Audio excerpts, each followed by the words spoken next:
यांचा 4 चरणांचा आणि भगवत दर्शनाने प्राप्त झालेली स्थिती वर्णन करून सांगणारा अशा पद्धतीचा अभंग आहे.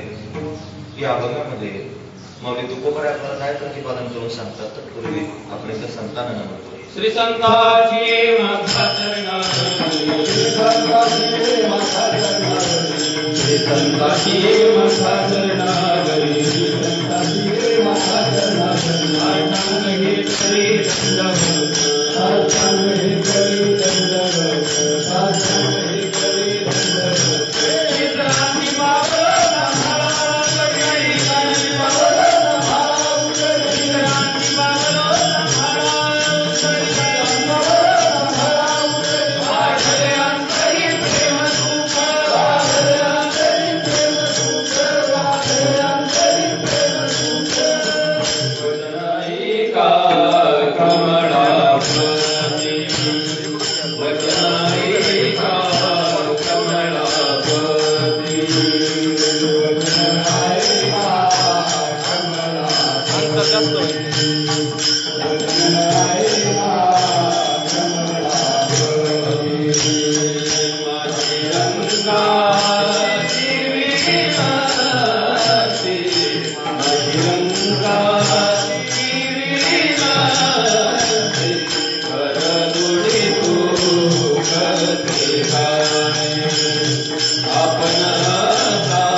साष्टांग हे करी दंडवत, विश्रांती पावलो सांभाळावं तरी वाढले अंतरी प्रेम सुख.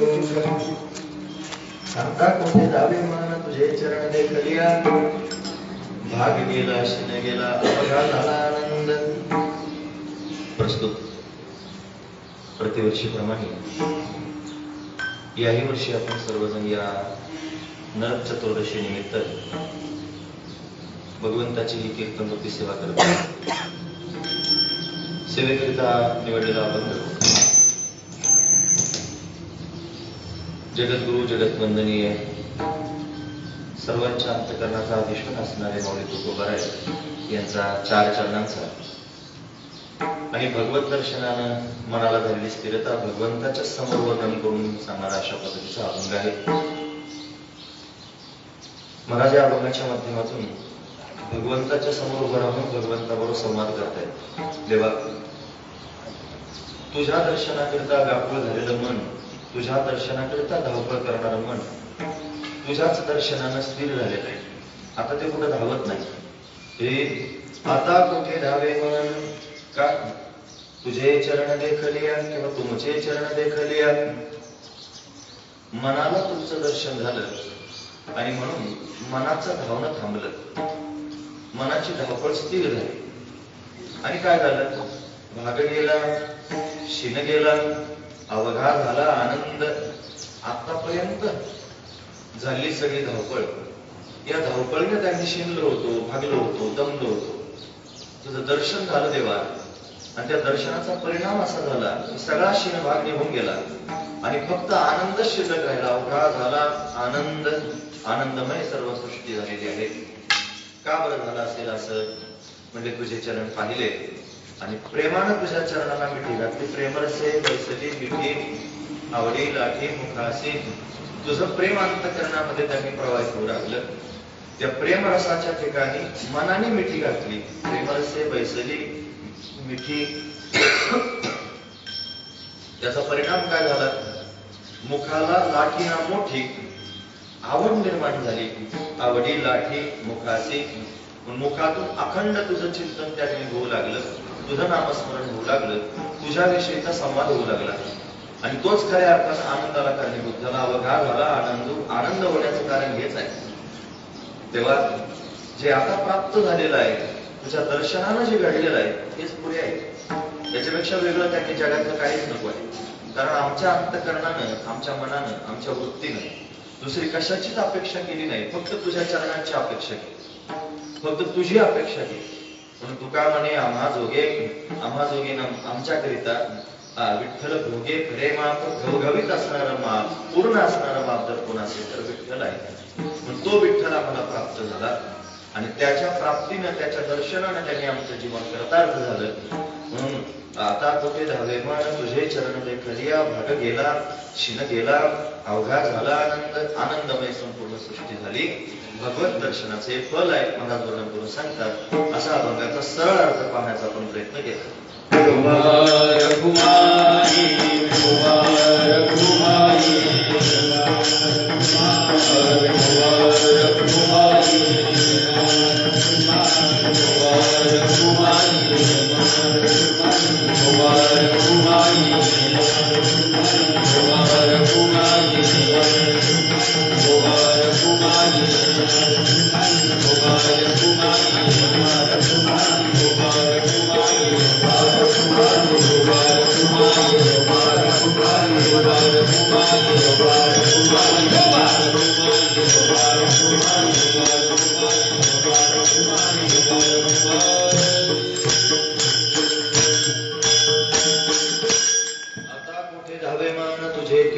चरण देखलिया, भाग गेला शिन गेला अवघा झाला आनंद.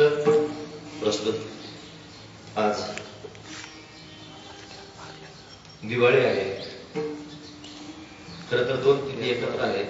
नरक चतुर्दशी. आता आपण त्यांनी दरवर्षी प्रतिवर्षी आपल्या दशपूर मध्ये म्हणजे या चास गावामध्ये आपण हा नरक चतुर्दशीच्या निमित्त त्यांनी सोहळा करतो. त्याच निमित्तानं असणारी ही कीर्तनरूपी सेवा. काय चिंतन मांडावं. भगवंताचं दर्शन त्यांनी प्राप्त झालं की मनाला स्थिरता प्राप्त होत असते. म्हणून सर्वांच्या अंतःकरणाची ओढ भगवंताच्या दर्शनापर्यंत असावी. याच्यावत जीव मात्र हे मोक्ष स्वरूपाच्याच दिशेनं प्रवाहित आहेत. शास्त्र वर्णन करून सांगतात की सर्व जीव मुमुक्षु आहेत. सर्व जीव मुमुक्षु आहेत. मोक्ष म्हणजे काय? सर्व जीवांच्या अंतःकरणामध्ये मोक्ष प्राप्तीची इच्छा आहे, पण प्रयत्न मात्र मोक्ष प्राप्तीचे दिसत नाही. कारण लोकांना मोक्ष कशाला म्हणतात हे कळत नाही. अपेक्षा मात्र मोक्षाचीच आहे. मोक्ष शब्दाची सरळ सरळ व्याख्या सर्व लोकांनी तुम्ही अनेक वेळेला ऐकलेली आहे. काय आहे सरळ सरळ व्याख्या? आत्यंतिक दुःखाची निवृत्ती आणि परमानंद सुखाची प्राप्ती. म्हणजे प्रत्येकाला असं वाटतं की आपल्या जीवनातून दुःख कायमस्वरूपी निघून जावं आणि प्रत्येकाला असं वाटतं की आपलं जीवन सदैव आनंद स्वरूप असावं, सदैव आनंदाचं जीवन, सुखरूप असणारं जीवन असावं. म्हणून सुखम सर्वाय रुच्यते, सर्वांना सुखप्रिय आहे. दुःख कोणालाच नको आहे. म्हणजे लागे दुःख व्हावे ऐसे कोणी भावे ना जीवे. कोणालाच त्याने मनाला असं वाटत नाही की मला दुःख व्हावं. म्हणजे सगळ्यांची अपेक्षा हीच आहे, कायमस्वरूपी दुःख जावं आणि कायमस्वरूपी सुख व्हावं.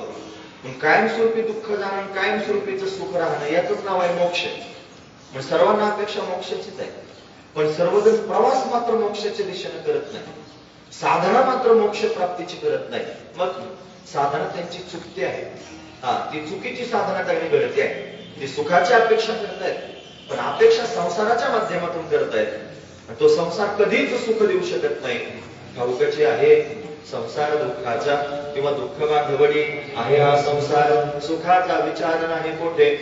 म्हणून सुख संसाराच्या ठिकाणी, सुखाची कल्पना संसाराच्या ठिकाणी करणं हे त्यांनी अगदी चुकीची असणारी कल्पना साधू संत वर्णन करून सांगतात. पुन्हा त्यांनी आपल्याला अपेक्षा एका गोष्टीची आहे आणि आपला प्रवास मात्र दुसऱ्या दिशेने त्यांनी सुरू आहे. म्हणून आपली फसगत होत असते. मग काय केलं पाहिजे? आपण सुसंवाद साधला पाहिजे. ज्याला साधना करायची आहे, ज्याला परमार्थ करायचा आहे, त्याला बोलता आलं पाहिजे. बोलता आलं पाहिजे म्हणजे कंबर बांधून, फेटा बांधून लोकांच्या समोर बोलता आलं पाहिजे असा अर्थ करायचा नाही. त्याला सगळ्यात आधी स्वतः बरोबर बोलता आलं पाहिजे आणि स्वतः बरोबर बोलून त्याला काही निश्चय करता आला पाहिजे. त्या निश्चयात्मक बुद्धीने प्रवासाला त्याने निघालं पाहिजे. काय निश्चय करावा? साधारण एक संसार जर करायचा असला तर संसारातली एखादी गोष्ट करायची म्हटलं तर माणूस आधी एकांतात बसून विचार करतो की काय केलं पाहिजे. पाऊस पडला, पाऊस पडल्यानंतर त्यांनी वापसा झाला, पेरायची वेळ आली, काय पेरायचंय, कोणतं बी पेरायचंय याचा विचार शेतकरी एकांतात बसून करतो. चार लोकांचं ऐकतही असेल कदाचित, पण चार लोकांचं ऐकण्यापेक्षा त्याचं मन त्याला जे म्हणतं तेच तो शेतकरी करतो. साधारण गोष्ट आहे. एखादी गोष्ट संसारातली करण्याकरिता सुद्धा जर स्वतः बरोबर बोलावं लागतं तर परमार्थ करण्याकरिता स्वतः बरोबर का बोलू नये. त्यापेक्षा स्वतः बरोबर बोलल्याशिवाय परमार्थ होऊच शकत नाही हे पक्क लक्षात ठेवा.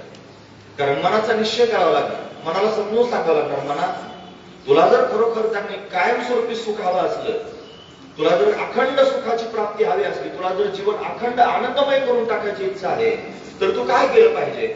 मनाला समजून सांगितलं पाहिजे, मनाबरोबर संवाद साधला पाहिजे. साधू संतांनी मनाबरोबर संवाद साधला. रामदास स्वामींचे मनाचे श्लोकच आहेत, मना सज्जना भक्ती पंथेची जावे तरी श्री हरी पाविजे तो स्वभावे. अशी मनाला केलेला उपदेश आहे. म्हणून मनाबरोबर बोललं पाहिजे, मनाला समजून सांगितलं पाहिजे. कारण मनच असं आहे म्हणत, मनुराजा एक देह पुरी, मनुराजा एक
देहपुरी, देहरूपी पुरीमध्ये मनरूपी राजा आहे. मनुराजा एक देहपुरी, असे नांदतो त्यासे दोघे नारे.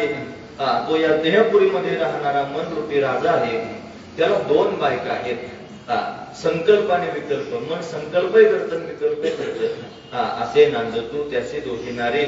पुत्र पौत्र सहोदर भारी, त्याने कृपा केली आम्हावरी गा. त्या मनानं आमच्यावर कृपा केली म्हणून आलो या देशा. नाही तरी होतो हिंडत दिशा. जर मनानं कृपा केली नसती तर तुम्ही आज या कीर्तनाच्या मंडपात येऊन बसले नसते.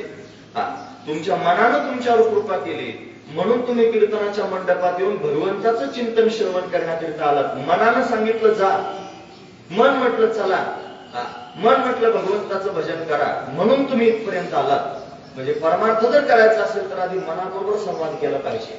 हे मनच असं आहे जे आपल्याला भगवंतापर्यंत घेऊन जातं. हे मनच असं आहे जे मोक्ष स्वरूपापर्यंत घेऊन जातं. हे मनच असं आहे अधोगती हे गती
अधोगती मनाची हे युक्ती. मन लावा एकांती साधू संगे, जतन करा जतन करा धावते सैना ओढाळते. ओढाळ असणारं मन आहे, हे धावत आहे, त्याला जतन करा म्हणजे सांभाळा, त्याला साधूच्या संगतीमध्ये लावा. हे मन यो मनुष्यानां कारणं बंध मोक्षयो. मनच मनुष्याला बंध आणि मोक्षाला कारणीभूत आहे. म्हणून त्यांनी परमार्थ जर साधायचा असेल तर तो मनाशिवाय साधत नसतो.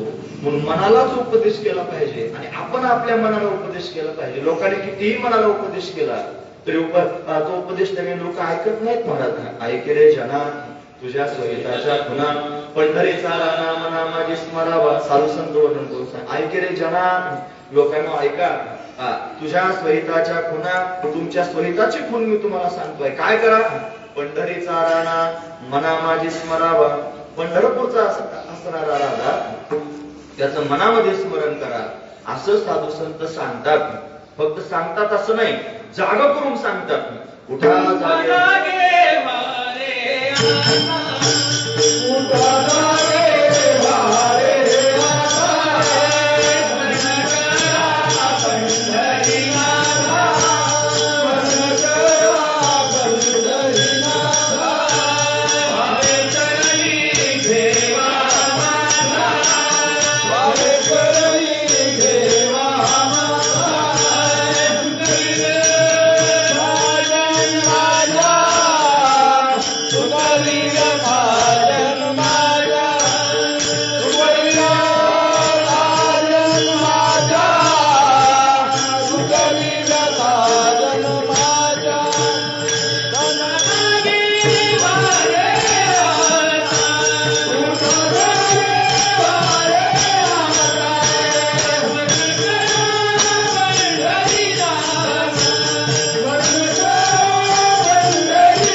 स्मरण करा पंढरीनाथा, भावे चरणी ठेवा माथा, चुकवा व्यथा जन्माची.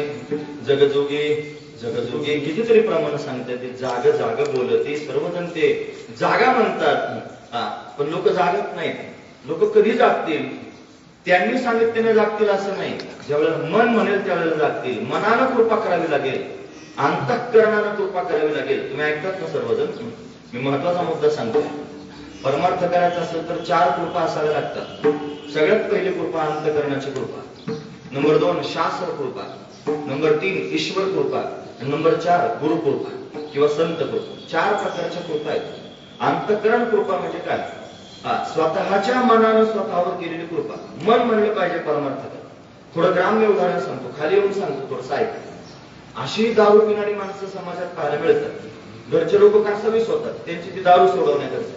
मग काय करतात लोक? कुठेतरी डॉक्टरांकडे घेऊन जातात, आणखी दोरागंडा काहीतरी करण्याचा प्रयत्न करतात, 1000 ठिकाणी घेऊन जातात, पण ते लोक दारू सोडत नाहीत. जैसे ते 4 दिवस थोडे बरे झाले की परत तशीची तशी.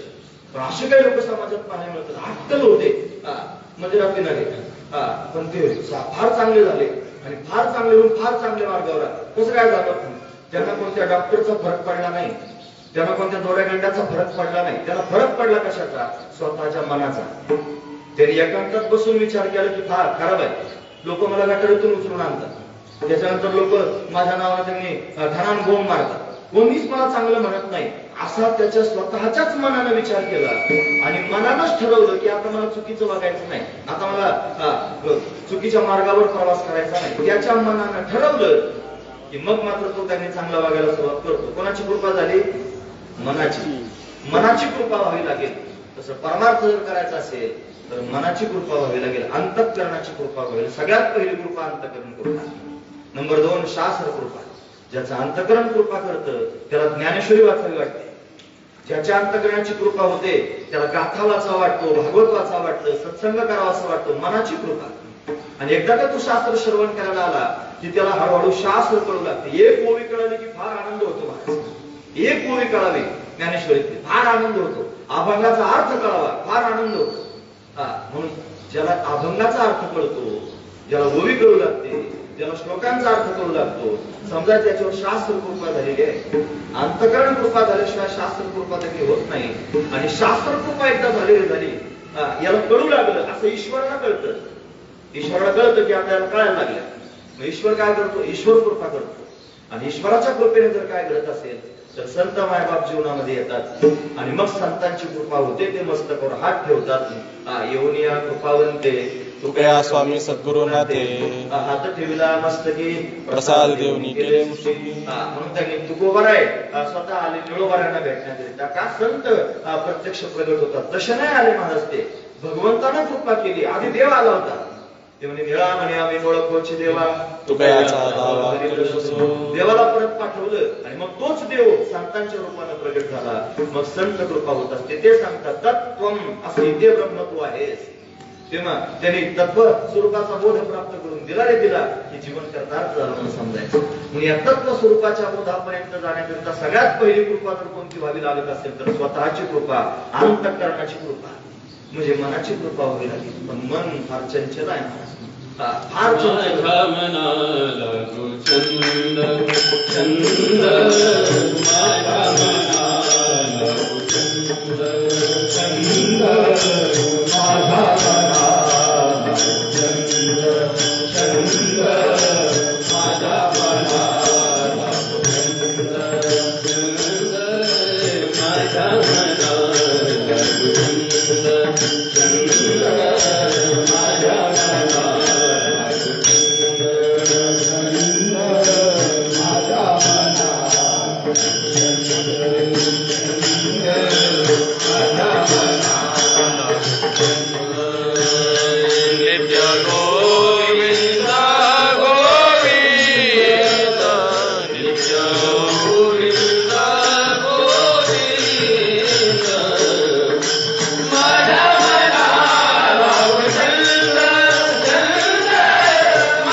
छंद माझ्या मनाला छंद. मनाला छंद लागावा कशाचा? नित्य गोविंद गोविंद. काय होतं मग? दुसऱ्या ठिकाणी म्हणतात गोविंद गोविंद मना लागल्या छंद. मग गोविंद ते काया भेद नाही देवाचा या. मनाला गोविंदाचा छंद लागावा. पण मन मरकटासारखंच आहे. मन माकडासारखंच आहे. मन अतिशय चंचल. सगळ्या चंचलांमध्ये एक नंबर मनाचा लागतो. मनो मधुकरो मेघो मानिनी मदनो मरुत मामदो मरकटो मत्स्यो मकारा दश चंचला. 10 चंचल आहेत. त्याच्यात एक नंबरचं चंचल आहे माझं मन. अतिशय चंचल. या चंचल मनाला करावं काय? अर्जुनानं भगवंताला प्रश्न विचारला. देवा हे चंचल हि मन कृष्ण प्रमाथी बलवत सुढम तस्याहम निग्रहम मन्ये वायुदेव सुदुष्करम. देवा वाऱ्याची मूठ घालता येईल, वारा बांधून टाकता येईल, पण मन बांधता येत नाही. इतकं चंचल असणारं मन आहे. काय केलं पाहिजे? देवाने सांगितलं अर्जुना जर खरंच तुला मनाला बांधायचं असेल तर एक उपाय कर. काय? हे मन मना हो मत भक्तो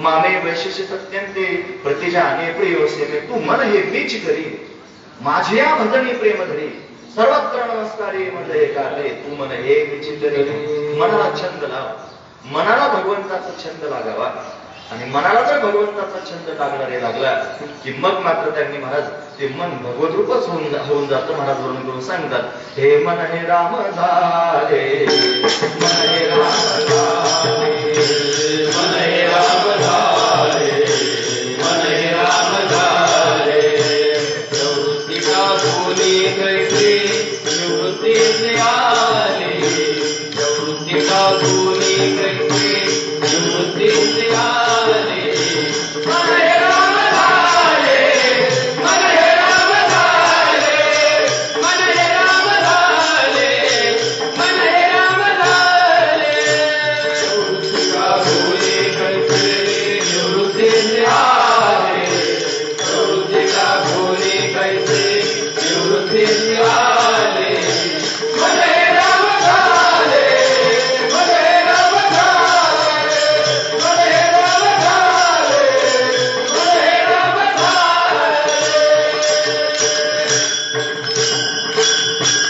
मन हे राम झाले मन हे राम झाले प्रवृत्ती ग्रासूनी कैसे निवृत्ती आले मन हे राम झाले मन हे राम झाले मनच रामरूप होत असत मनालाच रामरूपता प्राप्त होते म्हणून परमार्थ हा मनाचा परमार्थ आहे असं ज्याला कळतं जो त्यांनी खरोखर मनानं परमार्थ करायला लागतो बघा ना काही छोटी छोटी मुलं असतात घरच्या लोकांना त्यांचं फार कौतुक वाटतं ते ज्या वेळेला विठ्ठल विठ्ठल म्हणायला सुरुवात करतात ते टाळ वाजवायला सुरुवात करतात ते त्यांनी सारखे सारखे देवाच्या पाया पडायला सुरुवात करतात त्यावेळेला लोक म्हणतात महाराज हे पोरग ना मनानेच पाया पडतो लोक सहज म्हणतात हे पोरग ना मनानेच टाळ्या वाजवतं हे पोरग ना मनानच विठ्ठल विठ्ठल म्हणतं हे मनानं म्हणणं हे फार महत्वाचं आहे कोणीतरी म्हणायला लावून म्हणणं वेगळं आणि मनानं म्हणणं वेगळं म्हणजे मनानं जो छंद घेतला पाहिजे हे जास्त महत्वाचं आहे आता मनाला छंदच असतो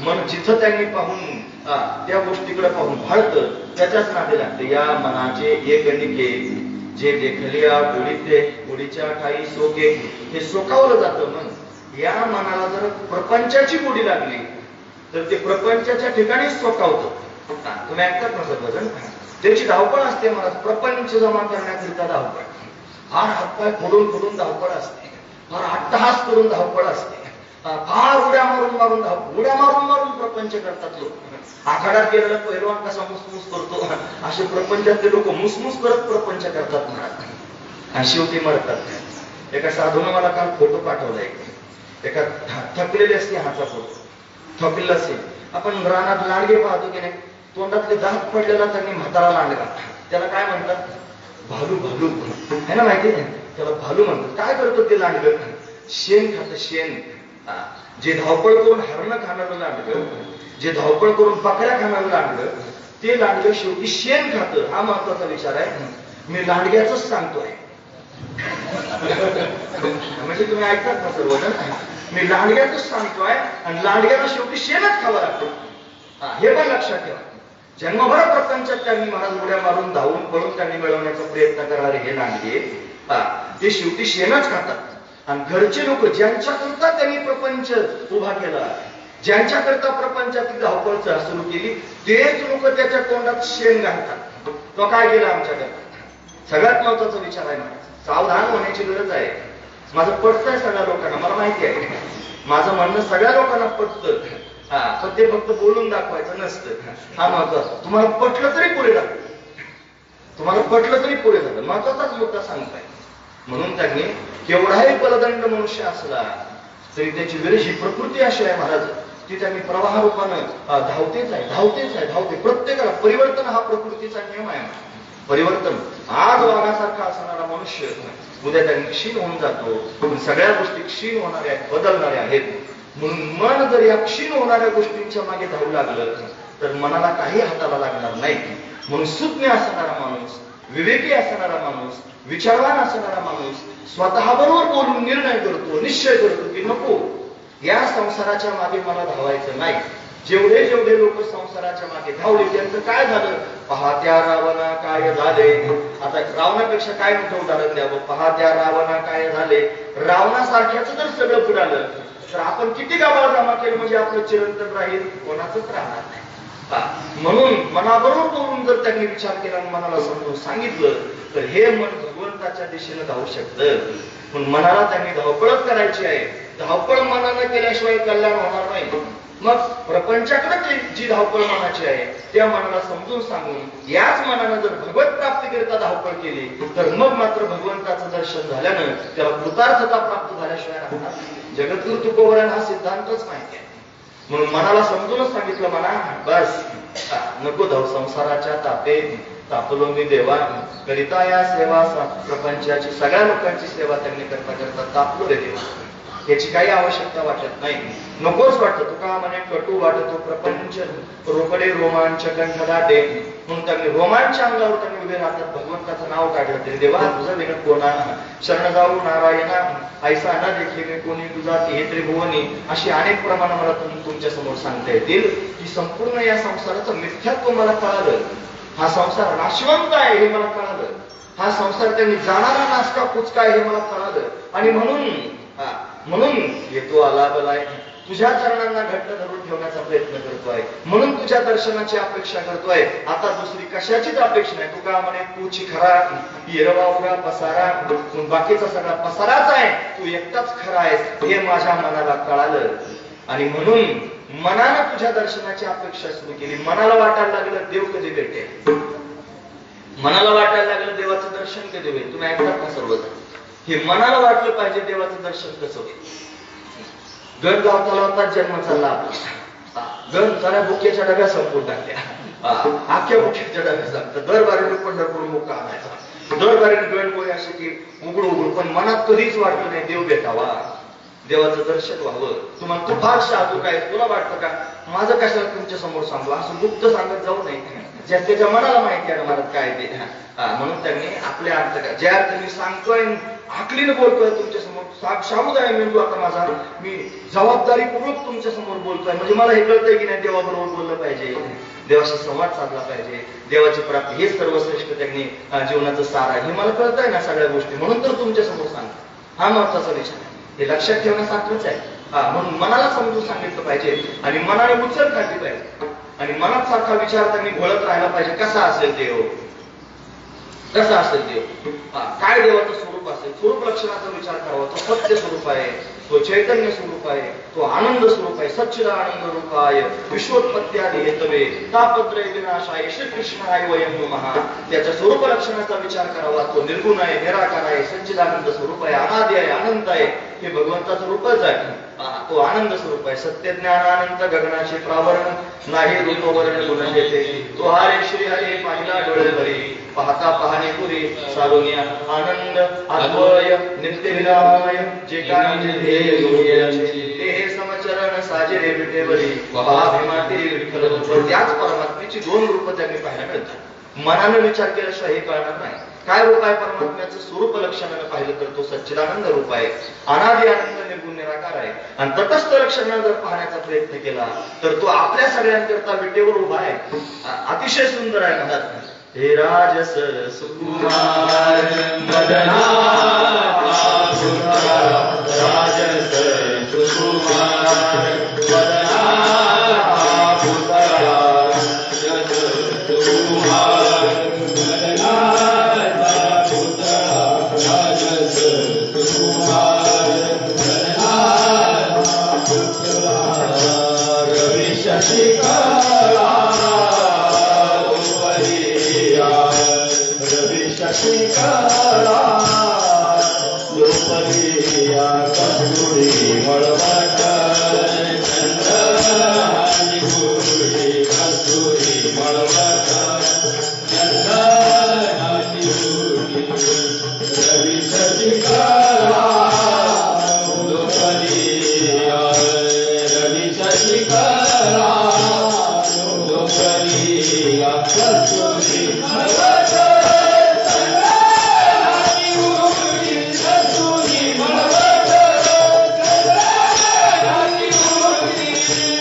मनाचा पुतळा हे रवी शशिकळा रोपली या कस्तुरी वळवट चंदनाची ओटी रुळे माळकंठी वजयंती. महाराज म्हणतात ना, सकळही तुम्ही भागे कसावा तुका म्हणे जीवा धीर नाही. सगळ्या वृत्तीनं म्हणतात बाजूला वा, जीवाला धीर नाही, भगवंताच्या चरणाला मिठी घालावीशी वाटते. वाटते चरणी घालू मिठी, त्याच्या चरणाला मिठी घालावीशी वाटते. एवढा सुंदर असणारा परमात्मा आहे, म्हणून त्याच्या स्वरूप लक्षणाला जाणावं आणि तटस्थ लक्षणाने त्या परमात्म्याला पाहावं. म्हणून पाहण्याची आवश्यकता आहे. जगद्गुरु तुकोबरायांनी भगवंताला जाणलं, तो कसा आहे त्यांना कळालं. आणि कळाल्यानंतर आता 8 तास फक्त तिथं थांबून नाही, मग ते म्हणतात देवा तुझं स्वरूपाचं ज्ञान मला झालं, ते नको आहे ना लगे हे म्हणत तुझे ब्रह्मज्ञान. गोजरे सगुण रूप पुरे नको ब्रह्मज्ञान आत्मस्थिती भाव मी भक्त तो देव आहे. म्हणून मी भक्त असावं, तू माझा देव असावास आणि मला अखंड तुझं दर्शन असावं, तुझं चिंतन मला त्यांनी घडावं, तुझ्या चरणांची संगती मला घडावी, एवढीच अपेक्षा अंतःकरणात आहे. म्हणून प्रपंचाकरिता धावणारं मन त्यांनी थांबलं आणि तेच मन दुसऱ्या दिशेनं धावू लागलं. ते आता भगवंताच्या दिशेनं धावत आहे. कुठपर्यंत धावावं मनानं, कुठपर्यंत पळावं मनानं, जोपर्यंत भगवंताचं प्रत्यक्ष दर्शन होत नाही तोपर्यंत मनाची धावपळ थांबत नाही. म्हणून तुकोबराने अट्टहास केला, भगवंता तुझ्या दर्शनाची गरज वाटते. जसं भूक लागलेल्या माणसाला अन्नाची गरज आहे, जशी तहान लागलेल्या माणसाला पाण्याची गरज आहे, जशी भगवंताच्या दर्शनाची मनाला गरज वाटावी. परत म्हणू काहीच मी, तुम्ही ऐकतात ना सर्वजण, लोक भगवंताच्या दर्शनाचा अट्टहास का करत नाहीत, त्याचं कारण लोकांना भूक लागत नाही. तुकोबरा म्हणतो सुका म्हणे मज लागली भूक धावली श्रीमुख दावी देवा. देवा भूक लागलेली आहे, तुझ्या दर्शनाची भूक लागली, हा महत्वाचा विचार आहे. मग भगवंताच्या दर्शनाची भूक लागावी. जगद्गुरु तुकोबरायांना भूक लागलेली आहे भगवंताच्या दर्शनाची. मन ललायत झालेलं आहे, मन व्याकुळ झालेलं आहे, मनाला त्यांनी छंद लागलेला आहे. मन त्यांनी भगवंताशिवाय राहू शकत नाही. हे मन मज कृष्ण भेट मज कृष्ण भेट मन रमतची नाही. तन्मनस्का तदास्लाका तदविचेष्टा तदात्मिका तद्गुणानवेगायन्तोनात्मा रागाने संस्मरू. गोपिकांचं वर्णन तुम्ही बघा. ऋदुस्वरम राजनी कृष्ण दर्शन दादसा. अरे सुस्वरात सर्व गोपी रडतायत, रडून भगवंताच्या दर्शनाची अपेक्षा करतायत. जयति तेधिकं जन्मना व्रज श्रयत इंदिरा शाश्वतत्र हि दैत दृश्यतां दीक्षुतावका स्वये धृतासव स्वां विचिन्वते शरदुदाशये साधु जातस सरसिजोदर श्रीमुषादृशा सुरतनाथ ते सुरदासिका वरद विघ्नतो नेह किं वद. अख्खं गोपिगीत बघून घ्या. या सगळ्या गोपिकांच्या अंतःकरणामध्ये त्यांनी एकच भाव आहे, भगवत दर्शनाची अपेक्षा, उत्कंठा अंतःकरणात निर्माण झालेली आहे. मन व्याकुळ झालेलं आहे भगवंताच्या दर्शनाकरिता. हे कधी होऊ शकतं? ज्यावेळेला मनाला तुम्ही समजून सांगाल त्यावेळेला होऊ शकतं. मग दुसरा हात होणारच नाही.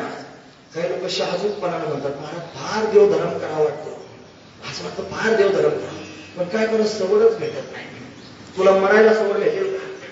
मरण आलं यमाला म्हणशील का फार असं वाटतं बरं का तुझ्या बरोबर यावं यमा, पण सवडच नाही मला यमन चाल. बाकीच्या मंडळी सांगू नकोस, त्यावेळेला जावंच लागणार आपोआप. लोक असं का म्हणतात? त्याचं कारण मनाला परमार्थाचा छंद नाही म्हणून, मनाला देवधर्म करावासा वाटत नाही म्हणून, मनाला भगवंताच्या दर्शनाची अपेक्षा नाही म्हणून.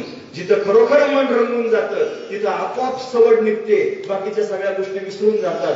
गोरोबा काकांनी लेकरू खाली का तुडवलं? हौस होती, गंमत म्हणून तुडवलं, जाणीवपूर्वक तुडवलं नाही. मन भगवंताचं रंगून गेलं. लेकरू पायाखाली कधी त्यांनी मरून गेलं कळालं सुद्धा नाही. चोखोबरायांनी त्यांनी पत्नीचं बाळंतपण सोडून दिंडीत निघून गेले. का निघून गेले असतील? भजनात त्यांनी तल्लीन झाले का झाले असतील? त्यांना माहित नाही का प्रपंचात बायकोचे दिवस भरलेले आहेत, कधी बाळांत होऊ शकते. मग आपण बहिणीला निरोप देण्याकरिता जावं, जाणीवपूर्वक टाळलं का नाही? सुटलं, आपोआप सुटलं. मला हेच सांगायचंय की ज्याला भगवंताचा छंद लागतो त्याला प्रपंच सोड म्हणावं लागत नाही, संसार सोड म्हणावं लागत नाही, त्याचा सुटतो. सोडणं वेगळं आणि सुटणं वेगळं. ज्याच्या घरात फार वैताग असतो ते लोक फार तर फार सोडून जातील. वैरागी त्याला म्हणायचं नाही, पण जे भगवंताच्या छंदात तल्लीन झालेले आहेत त्यांचं कधी सुटून जाईल, त्यांच्या ध्यानात सुद्धा राहत नाही महाराज. अशी अवस्था होती. कशामुळे होते? फक्त मनाला छंद लागला. जगद्गुरु तुकोबराने असंच झालं महाराज. रात्रंदिवस भगवंताची वाट पाहतायत, सारखा सारखा विचार करतायत माझा देव येणार आहे का, गरुडावर बसून येणार आहे, तो त्यांनी पिवळा पितांबर धारण करून येणार आहे, तो त्या मला निरोप आलेला आहे. निरोपया संत हाती आला, आपल्या माहेरा जाईन मी आता, निरोपया संत हाती आला. कितीतरी मला तुमच्या समोर सांगता येईल की वाट पाहतायत, विचार करतायत. असं असेल देव, तो आल्यानंतर काय करेल? तो स्वतः सांगेन हितगुजमाज बैसून एका सर्व गोष्टी देव येणार आहे. तो आल्यानंतर मी त्याच्याजवळ बसेन, बसल्यानंतर माझ्या अंतकातलं सगळं हितगुज भगवंताच्या समोर मी सांगेन. अजून फार स्वप्न पाहतात महाराज संत मायबाप. काय सांगू तुमच्या समोर? भगवान असा समोर बसला की तू फार अतिशय सुंदर दिसत असेल, त्याचे चरण त्यांनी करदेच्या गाधा समान असतील, मी त्याच्या चरणाला स्पर्श करेन. प्रथम देते आलिंगन, मग चरण वंदावे, दिसणार दिसलं की त्याला आलिंगन देईन, मग त्याच्या चरणाला वंदना करेन, त्याच्या चरणांना स्पर्श करून पाहिन किती कोमल आहेत. त्याच्या गळ्यामध्ये असणाऱ्या त्यांनी कमल पुष्पांच्या माळा, त्या सगळ्या वैजयंती माळा, या सर्व माळांना त्यांनी घवघवीत असणारा सुगंध येत असेल. तुळशीच्या माळा भगवंताच्या गळ्यात घातलेल्या आहेत, त्याचा घमघमाट त्यांनी सुटलेला असेल. तो ज्यावेळी मला हृदयाला लावील, माझ्या मस्तकावरून हात फिरवील, तेव्हा त्याच्या वक्षस्थरावर असणाऱ्या त्यांनी त्या तुळशीच्या मालांचा गंध त्यांनी मला विभोर करून टाकेल. तो माझ्या मस्तकावरून हात फिरवताना त्याचा तो स्पर्श त्यांनी माझ्या जीवाला फार विश्रांती प्राप्त करून देईन. मी त्याच्याकडे पाहत राहीन, डोळे भरून त्याला पाहीन, पाहता पाहता तल्लीन होऊन जाईन. फार थकल्यानंतर, फार दमल्यानंतर त्यांनी मनाला विश्रांतीची आवश्यकता त्यांनी वाटते. असं त्यांनी फार अनादिकालापासून या संसार रूपी चक्रामध्ये धावपळ करून करून दमलेला मी भगवंताच्या मांडीवर सहज मस्तक ठेवीन आणि मला शांतपणे विश्रांती प्राप्त होईल. तो भगवान सुद्धा मला कुरवळत राहील आणि कुरवळून त्याच्या मुखातून शब्द बाहेर पडतील, भक्ता चिंता करू नकोस, मी तुझाच आहे, तुला सोडून जात नाही, मी तुझ्याकरताच तुझ्या समोर प्रत्यक्ष प्रगट झालेला आहे. तुम्ही ऐकतात ना सर्वजण? असं स्वप्न पाहायला काय रुपये लागतात का कोणी जीएसटी बसवतंय त्याच्यावर? आणि स्वप्नच आहे. आणि संसाराचे पाहण्यापेक्षा असे जर पाहिले तर निदान कल्याण तरी होईल ना, महत्वाची गोष्ट आहे. म्हणून त्यांनी असे स्वप्न पाहावेत भगवंताच्या दर्शनाचे. तुकोबरांच्या मनातले स्वप्न आहेत मला, कधी येईल भगवान, कधी भेटेल भगवान, कधी दर्शन देईल भगवान. वाटोली पाहता शिनले डुळले, दहावीचे पावले कैव डोळा, तू माय माऊली कृपेची सावली.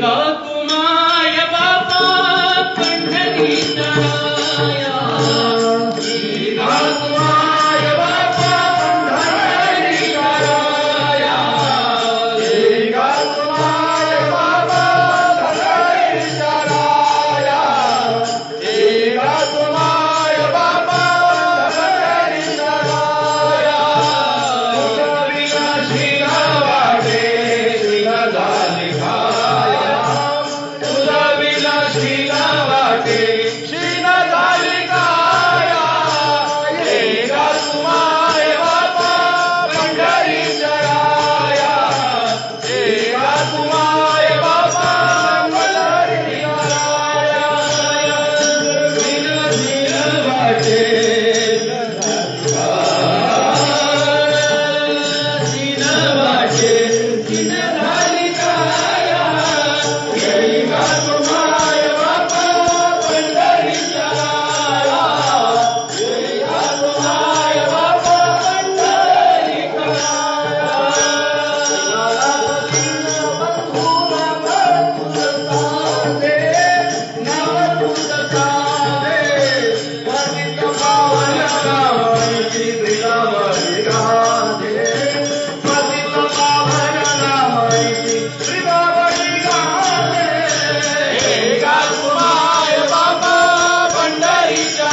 तुझ्या दर्शनाकरिता अंतकरण व्याकुळ होत आहे. तुझ्या दर्शनाकरिता जीव कासावीस होत आहे.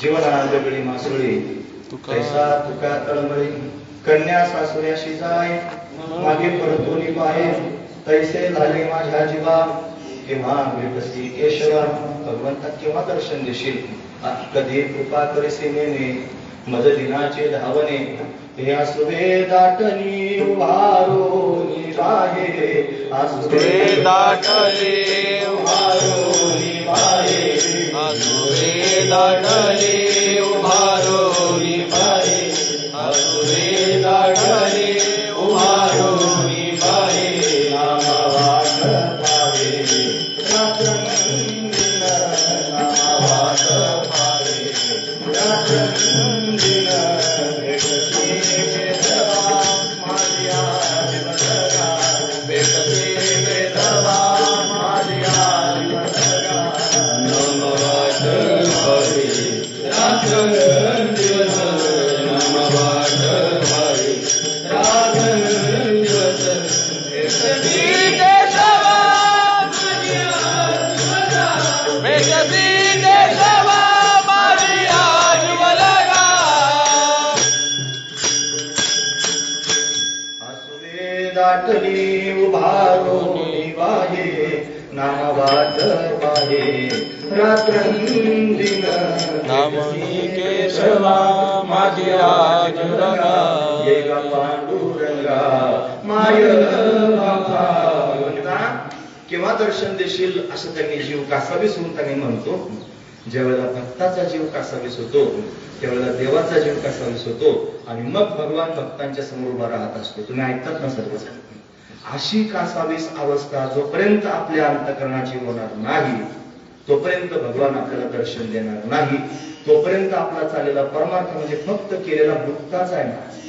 लोक फक्त भुक्ता करतात देवधर्म करण्याचा. कधीच एकांतात बसून भगवंताची वाट पाहत नाहीत, भगवंताची आठवण करीत नाहीत, भगवंताकरिता कासावीस होत नाहीत. आणि फक्त लक्षात ठेवा तुमच्या कासावीस होण्यानं देव भेटत नाही, देव कासावीस झाल्याने देव भेटत असतो. आपण किती कासावीस झालात तरी तिथपर्यंत थांबायचं नाही. तुमची कासावीस अवस्था पाहून ज्या वेळेला देवाला कासावीस होईल की माझ्याकरिता कासावीस होतंय, माझ्याकरिता जीव जाळतय, माझ्याकरिता व्याकुळ होते, त्यावेळेला भगवान व्याकुळ होतो आणि भक्तांच्या समोर उभा राहतो. त्रिभुवन का स्वामी भक्तो का दास आहे. भक्तांचा दास होऊन त्याने भक्तांच्या समोर उभा राहतो आणि व्याकुळ होऊन भक्तांची सेवा करतो. भक्तासाठी तो जगदेची बैसोनी मानावर भक्तासाठी तो जगदेची बैसोनी मानावर भक्तासाठी तो जगदेची बैसोनी मानावर भक्तासाठी तो जगदेची बैसोनी मानावर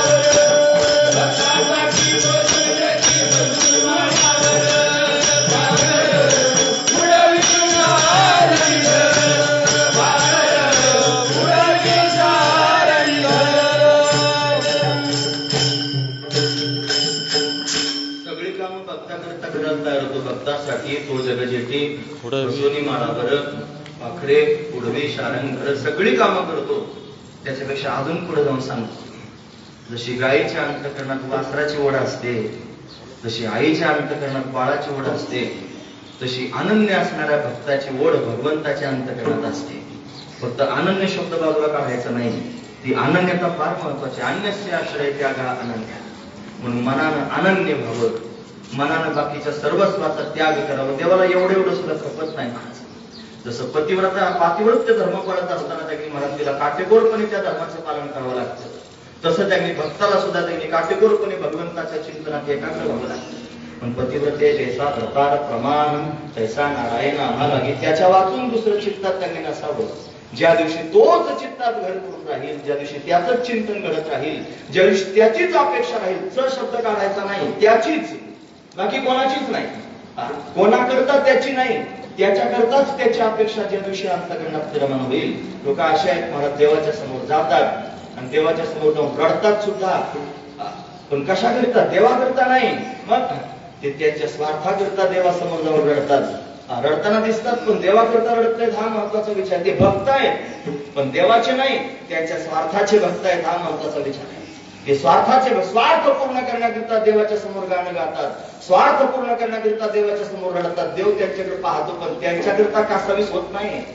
मग कासावीस त्याच्याकरिता होतो जो देवाकरिता रडतो, जो देवाकरिता व्याकुळ होतो. त्याचं दुसरं काही गाणं नाही, देवा कधी पेक्षी कधी माझ्यावर कृपा करशील, एवढाच भाव अंतःकरणात आहे. विश्व माऊली जगाचा मायबाप त्याने त्या भक्ताकरिता व्याकुळ होतो आणि भक्ताच्या समोर प्रत्यक्ष प्रगट होतो. जगद्गुरु तुकोबारांची अशीच अवस्था भगवंतानं पाहिली आणि पाहिल्यानंतर त्यांनी भगवंताचं अंतःकरण व्याकुळ झालं तुकोबारांकरता. कधी तुकोबारांना भेटायला जाईन ते स्वतःच म्हणतात, बालवेश घेऊन श्रीहरी भेटत. भगवंताचं चिंतन करत त्यांनी बसलेला असताना हा श्रीहरी बालवेश घेऊन आला आणि आल्यानंतर त्यांनी तुकोबारांच्या गळ्यामध्ये मिठी मारली. तुकोबा, तुम्हाला भेटण्याकरिता आलो, तुम्हाला दर्शन देण्याकरिता आलो. काय विशेष भाव आहे, काय विशेष असणारा त्यांनी भाव आहे की भगवान प्रत्यक्ष त्यांना भेटण्याकरिता आला ही मोठी गोष्ट आहे. दादा स्वामींना भेटण्याकरिता नरहरी जेव्हा प्रगट झाला असेल तेव्हा काय अंतःकरणात भाव निर्माण झाला असेल, तेव्हा माझ्याकरिता आला, देवाला त्यांच्याकरिता यावंसं वाटलं. आता काय मागायचंय, आता काय धावपळ करायची, सगळी धावपळ थांबून जाते. धावणारं मन स्थिर होतं आणि भगवंताच्या दर्शनाला विभोर होऊन जातं, भगवत रूपच होऊन जातं. जगद्गुरु तुकोबारांच्या समोर परमात्मा प्रत्यक्ष प्रगट झाला. दिवाळी जीवनात आली ना, ही दिवाळी आहे भगवत दर्शनाची दिवाळी. अविवेकाची काजळी फिटून जावी, मी अविवेकाची काजळी हिरडोनी विवेकली पोजळी, तर योग्या पाही दिवाळी निरवी. तर हीच दिवाळी जीवनात यावी, भगवत दर्शनाची दिवाळी जीवनामध्ये यावी. भगवत दर्शनाचा दीपक जीवनामध्ये त्यांनी प्रज्वलित व्हावा आणि मग त्यांनी जीवन प्रकाशित व्हावं, मंगलमय व्हावं, दिव्य व्हावं. हीच त्यांनी दीपावली जीवनामध्ये यावी.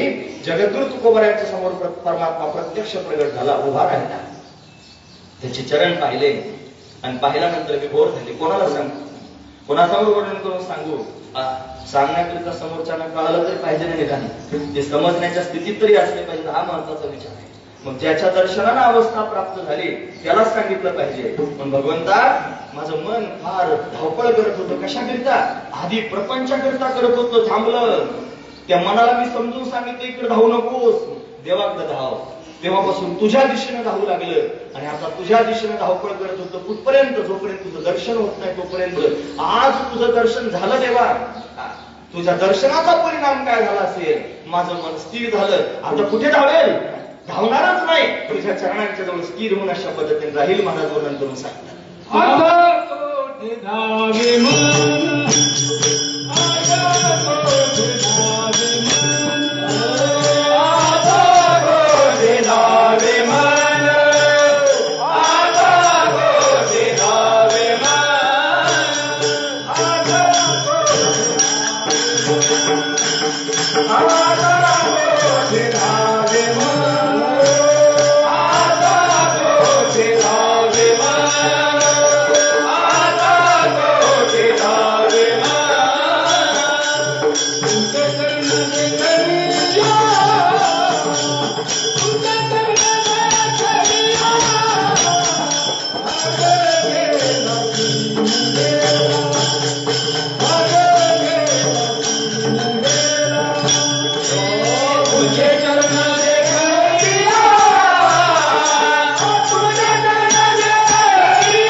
या देवा, तुझ्या चरणांना पाहिलंय मी आता मन कुठं धावेल?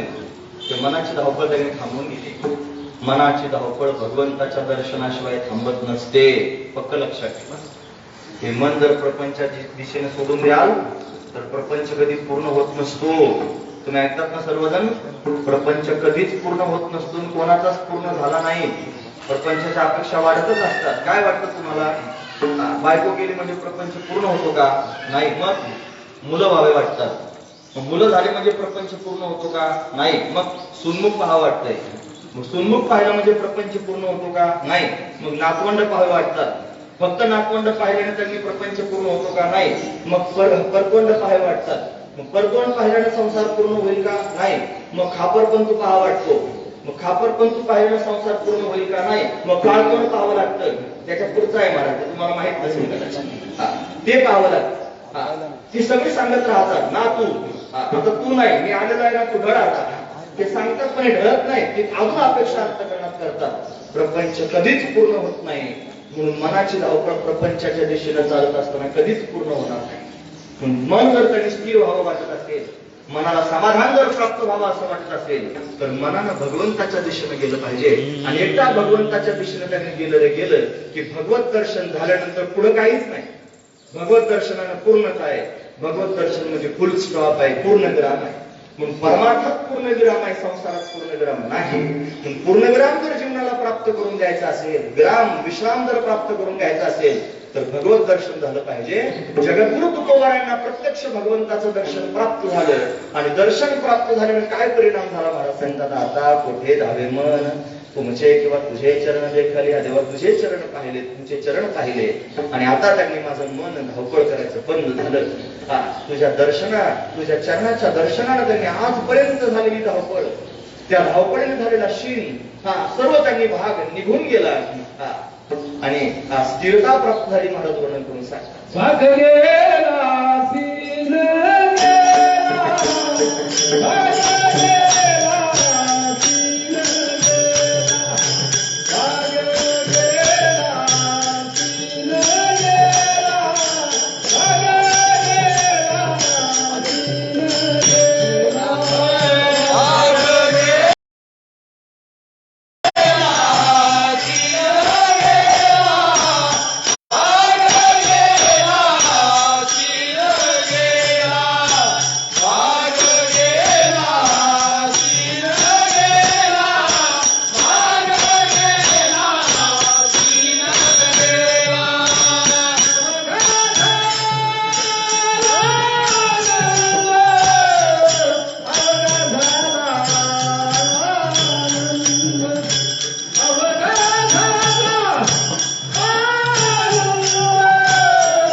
अवघा झाला आनंद. सगळा अश्विन भाग थकवा निघून गेला भगवंताच्या दर्शनानं. फक्त आनंद शिल्लक राहिला. महत्वाची गोष्ट पुढे दोन विरोधी तत्व सांगतोय. लक्षपूर्वक ऐका. संसाराची स्थिती जर पाहिली तर असंचित आणि दुःख रूप आहे आणि परमात्मा जर पाहिलं तर सच्चिद आणि आनंद स्वरूप आहे. म्हणून संसार मिळवण्याचा प्रयत्न कराल, संसार जर त्या धावपळ जर कराल आणि संसारातली एखादी गोष्ट प्राप्त झाल्यानंतर जर म्हणाल भाग गेला, शिन गेला, अवघा झाला आनंद, तर फक्त लक्ष ठेवा की तुम्ही किती दिवस म्हणू शकता. बरं सांगू का मी तुम्हाला, हे कळत नसलं तर, संसारातली एखादी गोष्ट प्राप्त झाल्यानंतर जर एखादा माणूस म्हणला की बस भाग गेला, शिन गेला, अवघा झाला आनंद, तर हे तुम्ही किती दिवस म्हणू शकता? उदाहरण सांगतो चला. एखाद्या मुलाचं लग्नच जमत नसेल, बरेच दिवस लग्न जमलं, फार धावपळ, फार मुली पाहिल्या, जमतच नाही, जमतच नाही, जमतच नाही, फार धावपळ करून करून सोयरेधारे हाताशी धरून, हातापाया करून, फार विनवण्या करून त्यांच्याकडून हुंडा घ्यायचं तर आपण त्यांना देऊन काय वाकडे तिकडे प्रयत्न करता येईल तेवढे सगळे प्रयत्न करून लग्न जमलं आणि लग्न झालं. ऐकतात ना तुम्ही सर्व? अशा एवढ्या धावपळीतून लग्न झाल्यानंतर त्याच्या तोंडातून सहज शब्द बाहेर पडावेत, भाग गेला, अवघा झाला आनंद, आहे की नाही? पण किती दिवस हे वाक्य राहतील? नाही कळत काय म्हणतो? किती दिवस राहतील? लग्न झाल्यानंतर हे शब्द किती दिवस माणूस उच्चारू शकतो? थोडा प्रपंच करायला लागा ना. ज्या बायको करता उतावीळ झालेला मनुष्य असतो, म्हणतात ना उतावळा नवरा गुडघ्याला बाशिंग, तर काय गुडघ्याला बांधित असेल मला माहित नाही, पण एवढा उतावळा म्हणजे आपण तो दृष्टांत ऐकत असतो की नाही, फार अंतरपाठ सुद्धा त्याला सहन होत नाही. मग टाचावर करून करून बघायची तयारी असते आणि तेच नंतर 2-4 वर्षांनी कोर्टाच्या समोर चक्रा मारताना दिसतं, हात मागं काय झालं तुला? तिचं तोंड पाहणार नाही. का बरं पाहणार नाही? आधी तर असं असं पाहत होता, त्यावेळेला मला भाग गेला, शिन गेला. अरे हे बेगडच आहे. काय आहे? बेगड आहे, बेगड. विषयाचे समसुख बेगडाचे बाबा आणि अपराधी आणि फार छान वाटतं मला. तीच गोष्ट नंतर दुःख देते. पण भगवंताचं दर्शन असं नाही म्हणे आधी फार छान वाटत होतं, नंतर दुःख द्यायला लागलं. कधीच होऊ शकत. ते अखंड सुखरूप आहे.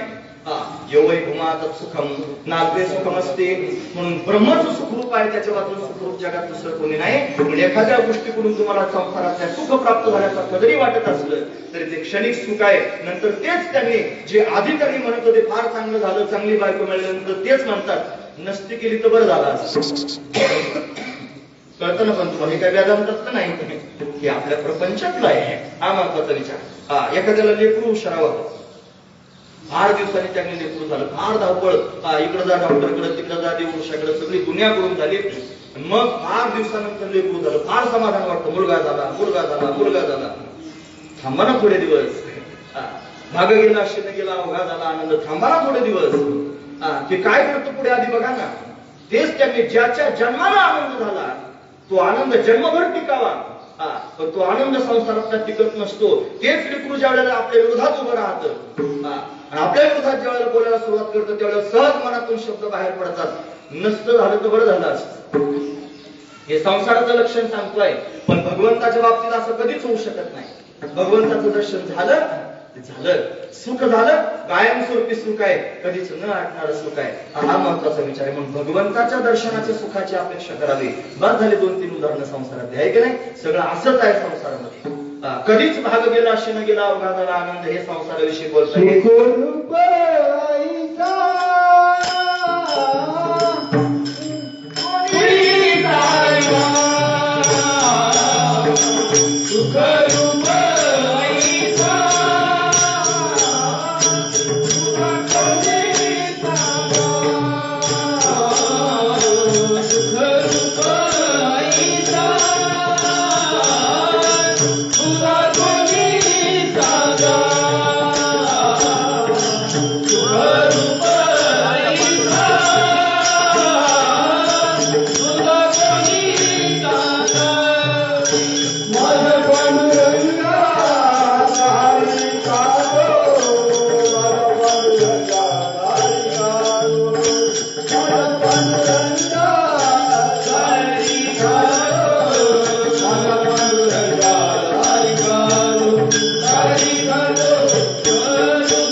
माझ्या पांडुरंगा सारे खातो देवासारखं कोण सुखरूप आहे.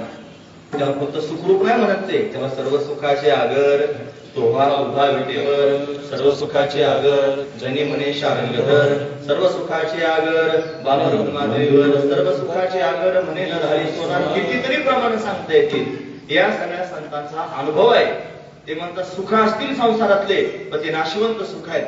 सगळ्या सुखाचं आगर जर कोण असेल, सर्वात श्रेष्ठ सुख जर कोणतं असेल तर तो परमात्मा. पण तो परमात्मा प्राप्त झाला त्याचा परिणाम काय झाला असेल?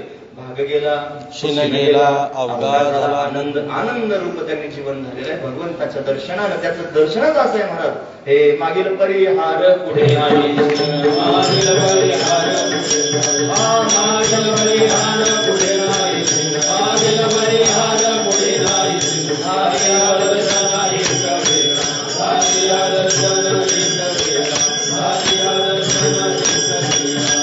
आनंदा जन्मीचे विसरलो सुख, आनंदा जन्मीचे विसरलो सुख, आनंदा जन्मीचे विसरलो सुख, आनंदा जन्मीचे विसरलो सुख.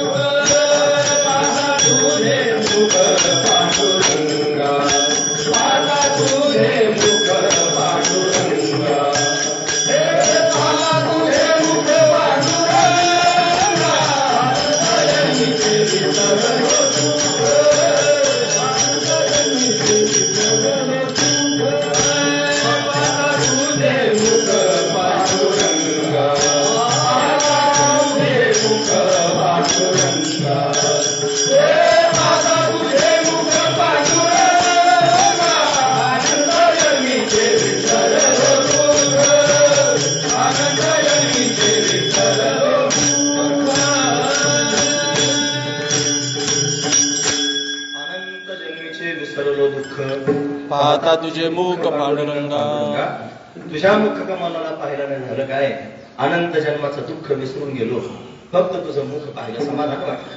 दिव्य तर तुझ्या जीवनामध्ये अनुभवाला येऊ लागलं. स्वतःचं जीवन दिव्य करून टाकावं आणि आपल्याला अनुभूती यावी. अनुभव परमार्थ हा अनुभवाचा असतो म्हणायचा. परमार्थ हा बोलायचा नसतो. बोलायला सगळेजण बोलतात, कंबर बांधून बोलणं काय फार अवघड नाही, कला आहे महाराज. अरे कीर्तनाचे आणि नटनाचे, कीर्तनकार म्हणजे कलाकार आहे. थोडस त्यांनी स्टेज डेअरिंग असली, बोलता यायला लागलं, लोकांना थोडं रंजवता यायला लागलं, लोक रंजवणी करता यायला लागले, काय हरकत आहे महाराज. म्हणून त्यांनी सहज माणूस कीर्तन करू शकतो. का करून बघा तुम्हाला जर करायचं असेल. काय हरकत आहे, बोलता यायला लागल्यानंतर कोणी पण बोलू शकतो. पण बोलणं वेगळं आणि अनुभव वेगळा. भगवंताच्या दर्शनाचा अनुभव वेगळा, संत मायबापांचा अनुभव आहे. परमार्थ अनुभवाच्या बाजूने पाहिला पाहिजे.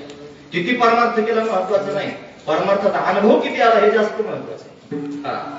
म्हणून हे जे आहेत ना, दोन डगरीवर हात ठेवलेले लोक, म्हणजे आधी प्रमाण सांगतो, प्रपंच परमार्थ संपादन दोन्ही एकही निदानी न घडे ते असे म्हणजे काय, दोन्ही पेवावरी ठेव जाता हात वयात शरीराचा. प्रपंच आणि परमार्थ एकाच वेळेला दोन्ही गोष्टी करणाऱ्या लोकांकडे अनुभव आहे, पण परमार्थाचा नाही, प्रपंचाचा आहे.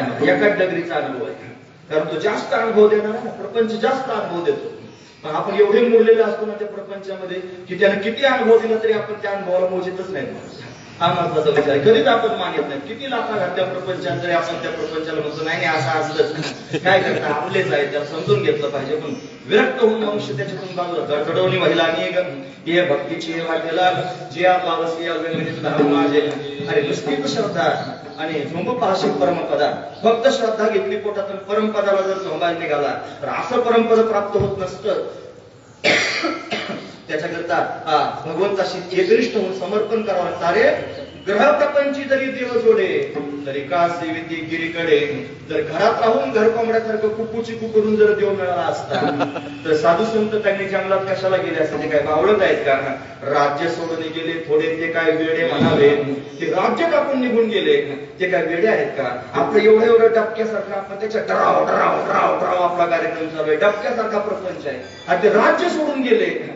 त्यांनी जे राज्य वैभव भोगिते तया कदा नवी विरक्ती परी भरते केली नवल ख्याती सेवेला श्रीपती भोग त्यागे हे देवासाठी घेऊन जोग अवघा भोग त्याला देवासाठी घेऊन जोग अवघा भोग त्याला सगळ्या भोगांचा त्याग करून भगवंताचं चिंतन करण्याकरिता राजा राजवाडे निघून गेले ते काय वेडे आहेत का हा महत्वाचा विचार आहे. म्हणून भगवान जर भेटायचा असेल तर मुनिरेकांत जीवन हा तोच सुखी होत न सुखम चक्रवर्तीना न इंद्रस्य सुखम किंचित न सुखम चक्रवर्तीना सुखम असते विरक्तेषु मुनिरेकांत जीवन हा. म्हणून एकांतात जीवन जगणारा जो मुनी भगवंताचं मनन करणारा जो मुनी आहे तोच सुखी होऊ शकतो, दुसरा कोणी सुखी होऊ शकत नाही. त्यालाच भगवंताचं दर्शन होऊ शकतं. जगद्गुरु तुकोबराय भंडाऱ्यावर का जात होते, जगद्गुरु तुकोबराय भामचंद्रावर का जात होते, जगद्गुरु तुकोबराय घोराड्यावर का जात होते, याचं कारण हेच आहे महाराज की भगवंताचं चिंतन करण्याकरता तो एकांत पाहिजे. एकांतीचे सुख देई मज देवा अशी प्रार्थना तुकोबराय भगवंताच्या समोर करतात.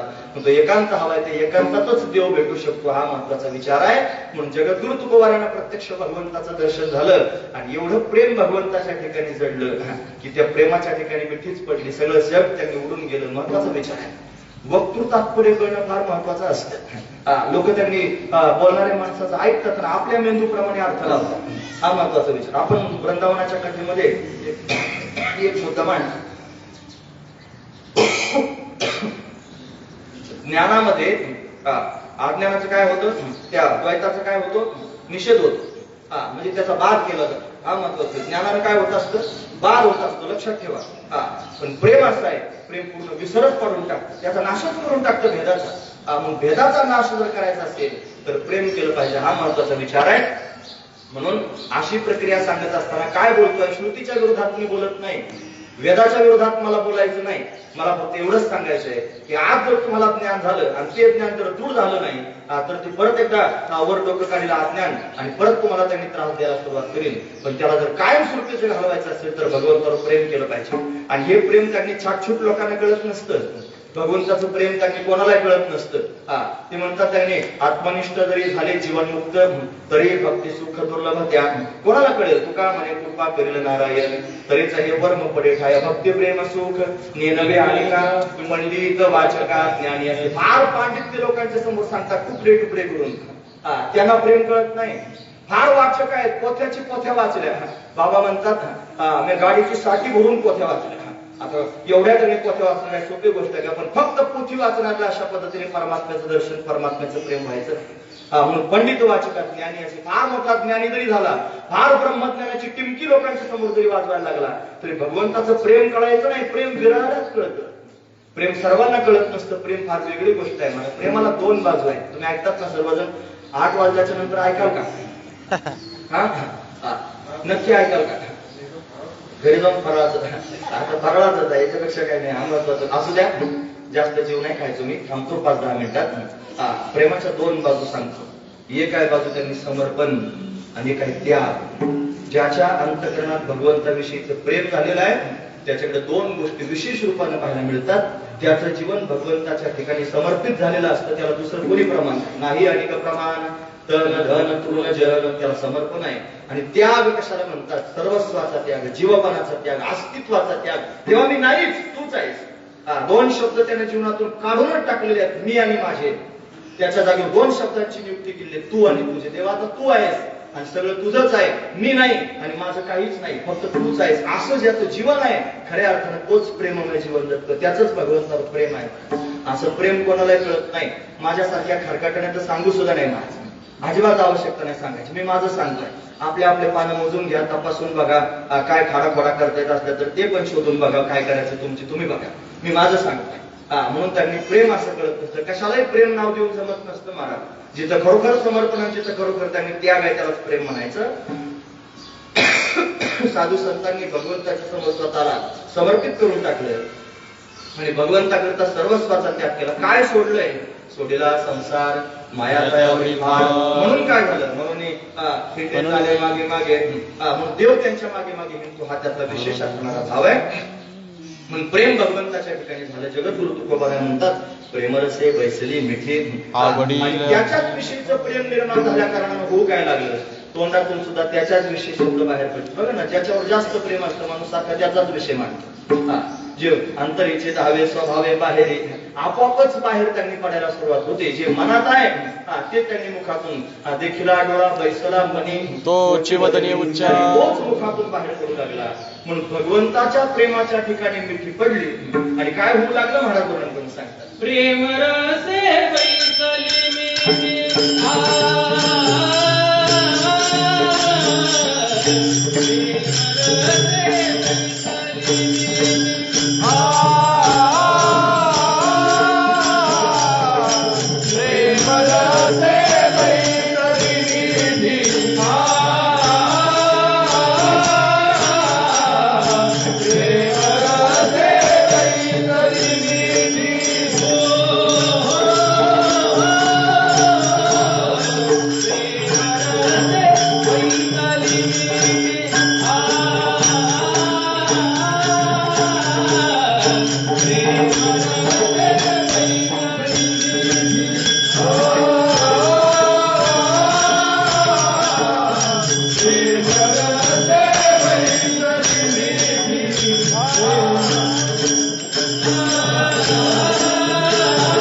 रसे बैसली मिठी प्रेम रसाच्या ठिकाणी आता मिठीच पडलेली आहे. मिठी पडणं म्हणजे त्याला न सोडणं महत्वाचा विचार आहे.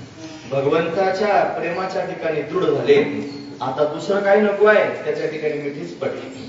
हा भाव टिकून राहणं फार गरजेचं आहे ना. सहजासहजी टिकत नाही. त्याजवळ विनंती करावी लागते, देवा आता माझ्या भावा अंतराय नको देवा, आले भागते करीतो तुझे नाव उच्चारितो. दृढ माझे मन येथे राखावे बांधून, तुका म्हणे वाटे नको फुटू देऊ फाटे. मला ही वाट सापडलेली आहे प्रेमाची. आता याच्यात फाटे फुटू देऊ नकोस. हे प्रेम करणे दुर्लभ गोष्ट आहे.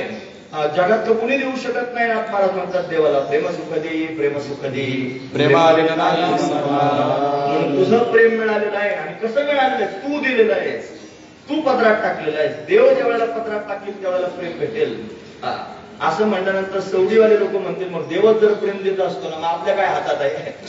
जेवळ द्या तेवळ देईल. मग तू असाच मागावता लागेल ना. नाथ महाराज सारखी सगळी म्हणतात प्रेम सुख देई, प्रेम सुख देई, प्रेमाविना नाही समाधान. समाधानापर्यंत जाण्याकरिता प्रेमाची आवश्यकता आहे. ज्ञानानं स्थिरता प्राप्त होईल, जगाचा बाध होईल, बाधित अनुवृत्तीनं सगळे व्यवहार होतील, स्थिरताच प्राप्त होईल, समाधान नाही मिळायचं. मग समाधान जर मिळवायचं असेल तर भगवंताचं प्रेमच महत्वाचं आहे. म्हणून प्रेमानं समाधान त्यांनी प्रेमाविना नाही समाधानाच्या प्राप्तीचं साधन आहे प्रेम. ते प्रेम मला तू भगवंता दिलेलं आहेस आणि मी काय केलंय? प्रेमरसे पैसे मिठी, प्रेमरसाच्या ठिकाणी मिठी घातलेली आहे. मग त्याचा परिणाम काय झाला? आवडीला की मुखाशी मोठी आवड आहे त्यांनी माझ्या मुखाला तुझे गुणानुवाद गाण्याची. नवे नवे आत्ताच नाही, तुझे गुणानुवाद गाण्याकरता परत जन्माला घाला असं म्हणतात. ह्याची दान देगा देवा तुझा विसरण व्हावा. कशा करता? गुण गायन आवडे हेची माझी सर्व जोडी. काय नको? न लगे मुक्ती आणि संपदा संत संगती सदा. तुका म्हणे गर्भवासी सुखे घालावे. कशा करता? गुण गायन आवडी हेची माझी सर्व जोडी. तुझे गुणानुवाद गाण्याकरिता परत जन्म घेईन. तुका म्हणे आम्हा जन्म गोड यासाठी. जन्म त्यांनी घ्यायला गोड वाटतं ही विशेष गोष्ट महाराज वर्णन करून सांगतात. म्हणून त्यांनी माझ्या मुखाला छंद लागलेला आहे तुझं नामचिंतन करण्याचा आवडी लाठी मुखाशी. आता हे जे प्राप्त झालेलं आहे याच्यापेक्षा जगातलं वेगळं काही नको आहे. कारण हेच माझ्याकरिता भरपूर आहे. याच्यात मी पूर्ण आहे, कृतकृत्य झालो. इच्छा केली ते पावलो. कशाची अपेक्षा अंतःकरणात नाही. विठ्ठलच माझ्याकरिता पूर्णत्व आहे. विठ्ठलच माझ्याकरिता गवगवीत असणारं माप आहे. मला वर्णन करून सांगतो.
दशरथ नानाची परंपरा चालवायची. सगळ्यांनी न घाबरता जर म्हटलं तर भजन म्हणताय, सगळ्यांना भजन म्हणताय. आमची बुवा सुद्धा म्हणतात. आता तरी मी गावात राहत नसतो तरी आमचे थोरले बंधू आमची थोडीफार गावात तुका म्हणे माझो गे विठ्ठल जोगी खरे माप. विठ्ठलच त्यांनी माझ्याकरिता गौरवित असणारा माप आहे, त्याच्या वाचून मला दुसरं काही नको आहे असं जगद्गुरु तुकोबा त्या ठिकाणी म्हणतात. माझ्याकडे बोलण्यासारखे बरंच आहे. ज्या निमित्तानं आपली कीर्तन रूपी सेवा आहे ती नरक चतुर्दशी. चतुर्दशीमध्ये 14 क्रमांकाची तिथी. या नरक चतुर्दशीला भगवान त्यांनी गरुडावर बसून आणि सत्यभामेला बरोबर घेऊन त्यांनी नरकासुराच्या राज्यात अशा पद्धतीने गेले होते. नरकासूर म्हणजे भौमासूर. भौमासूर म्हणतात वराह भगवंताने ज्या वेळेला पृथ्वीला अशा पद्धतीनं पाण्यातून वरती आणलं क्षीरसमुद्रातून, त्यावेळेला भगवंताचा घाम पृथ्वीला त्यांनी अशा पद्धतीने लागला. त्या घामापासून त्यांनी पुत्र झाले. म्हणजे ते बरोबर कीर्तनाच्या वेळेला आले, ज्याच्याकरता कीर्तन त्याच वेळेला आले बरोबर. भौमासूर म्हणजे भूमीला झालेला पुत्र, त्याचं नाव आहे भौमासूर. त्याला अजून एक नाव आहे नरकासूर. असं त्यांनी 2 नावं त्याला आहेत. म्हणतात याला 16,100 राजकुमारींना त्यांनी अशा पद्धतीने चोरून आणलं होतं, अपहरण करून आणलं होतं आणि अपहरण करून कोंडून ठेवलं होतं. त्याला अजून राजकुमारी आणायच्या होत्या आणि सगळ्यांबरोबर विवाह करायचा होता. मग काय करावं, भगवंताचा महिमा त्या सर्व राजकुमारींनी ऐकला. हा फक्त राजकुमारींना घेऊन यायचा आणि तांबूळ ठेवायचा, त्याला विवाह करायचा होता. हा मग काय करावं, त्या सगळ्या राजकुमारींनी विचार केला की आपल्याला कोण सोडू शकते याच्या बंधनात. त्यांनी भगवंताच्या नावे पत्र लिहिलं. भगवंताला त्यांचा त्यांनी भाव कळाला आणि मग भगवान त्यांनी पहाटच्या वेळेला आजच्या नरक चतुर्दशीला पहाटे गरुडावर बसून सत्यभामेला बरोबर घेऊन भगवान त्यांनी नरकासुराच्या राज्यामध्ये आले. नरकासुराबरोबर भगवंतांना अशा पद्धतीने युद्ध केलं आणि युद्धामध्ये नरकासूर मारला गेला. नरकासूर मारला म्हणजे पृथ्वी असं नाही, त्याची आई आहे तिला फार आनंद झाला. मुलगा मारल्यावर आईला आनंद होईल का? होणार नाही. आईला का बरं आनंद झाला? देवाच्या हाताने मारला गेला म्हणजे मुक्त झाला, भगवंतांना मुक्त केलं म्हणून आईला फार समाधान वाटलं. नरकासूर अशा पद्धतीने उधळून गेला आणि मग त्याच्या तावडीत असणाऱ्या सर्व 16,100 राजकुमारींना भगवंतांना मुक्त केलं. सांगितलं जा तुमच्याकडे. त्या म्हणल्या देवा आता जाऊ कसं? आम्ही निष्कलंक आहोत हे आम्हाला माहित आहे. यानं जरी आम्हाला डांबून ठेवलं असलं तरी पण आम्ही पवित्र आहोत, निष्कलंक आहोत. आता आम्ही जर घरी गेलो तर घरचे लोक आमच्या शब्दांवर विश्वास ठेवणार नाहीत, आमचा स्वीकार करणार नाही. पण देवा आता तुझ्याशिवाय आमचा कोणी स्वीकार करू शकत नाही, तूच आमचा स्वीकार करावा अशी आमची इच्छा आहे. असं म्हणल्यावर भगवंतानं 16,100 रूप धारण केली आणि एकाच वेळेला सर्वांचं पाणी ग्रहण केलं. म्हणजे भगवंताला आधी 8 पत्नी आहेत, म्हणजे रुक्मिणी, त्यानंतर जामवंती, त्याच्यानंतर सत्यभामा, त्याच्यानंतर मित्रविंध्या, त्याच्यानंतर नग्नजिता, त्याच्यानंतर भद्रा, लक्ष्मणा अशी भगवंताच्या पत्नीची नाव आहेत. आणि कालिंदी अशा 7-8 पत्नी त्यांनी भगवंताच्या आहेत. आणि आता त्यांनी 16,100 पत्नींबरोबर भगवंताचा त्यांनी राजकुमारींबरोबर विवाह झाला. 16,108 भगवंताला पत्नी अशा पद्धतीने प्राप्त झाल्या. म्हणजे त्यांनी नरकासूर मारला आणि त्यानंतर त्यांनी 16,108 अशा पत्नीची संख्या भगवंताची झाली. भगवान त्यांनी आत्मस्वरूप आहेत आणि आपल्या शरीरामध्ये एवढ्या नाड्या आहेत. 16,108 एवढ्या नाड्या आपल्या शरीरात आहेत. हे शरीर त्यांनी आहे, याच्यात असणाऱ्या नाड्या आहेत. या सर्व नाड्यांना चालवणारा तो आत्मा चैतन्य स्वरूप आहे आणि तोच खऱ्या अर्थाने हे सर्व त्यांनी चालवतो आहे. हा त्यातला दिव्य असणारा भाव आहे. आता एवढ्या उशिरा भाव सांगायचे नसतात, नाहीतर भाव कमी होऊ शकतो. म्हणून त्यांनी मूळ असणारा प्रसंग एवढाच आहे, याच्यापेक्षा वेगळी कसा नाही.